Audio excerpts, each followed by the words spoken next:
En el campo de las Corts van a encontrarse en partido de segunda vuelta para el campeonato de Liga el Real Madrid y el Barcelona Club de Fútbol. Existe enorme expectación y el lleno es absoluto. Ante el árbitro señor Iturrioz, sortean los capitanes Muñoz y César. Saca de centro el Barcelona, Moreno retrasa hacia Flotach y este ante Pérez Payá entrega a Kubala. Kubala salva la entrada de Becerril, pero Oliva deshace el intento de internada. A los 6 minutos un pase de Pérez Payá permite a Di Stéfano de forma inteligente marcar el primer y único tanto del Madrid. Velasco había salido a la desesperada y no pudo evitar el remate.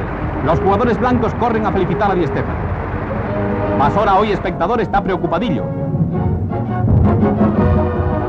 Pero a los 14 minutos después de unos forcejeos en el centro del campo, un despeje de la defensa madridista rebota en Kubala y Tejada marca de cabeza el gol del empate. Basora debe estar haciendo igual, pero nos pilla algo lejos.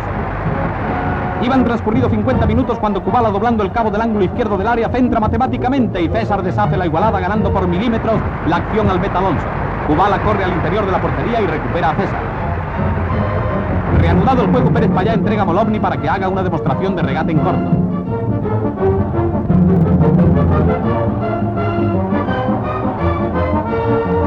Rodríguez pasa a Di Stéfano y el disparo de este sale alto. Como consecuencia del saque de una falta realizado por Vox desde el centro del campo, se arma este barullo ante la puerta de Alonso. La pelota pasa a poder de Moreno, que de fuerte tiro bate por tercera vez la meta madridista. El señor Iturrioz levanta el dedo y lo baja para recibir la visita de Molovny.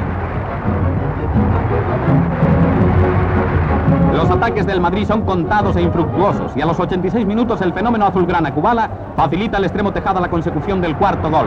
Desánimo de los jugadores madridistas expresado en jarras unánimes y júbilo desbordado en los graderíos. Manchón entre Becerril y Navarro.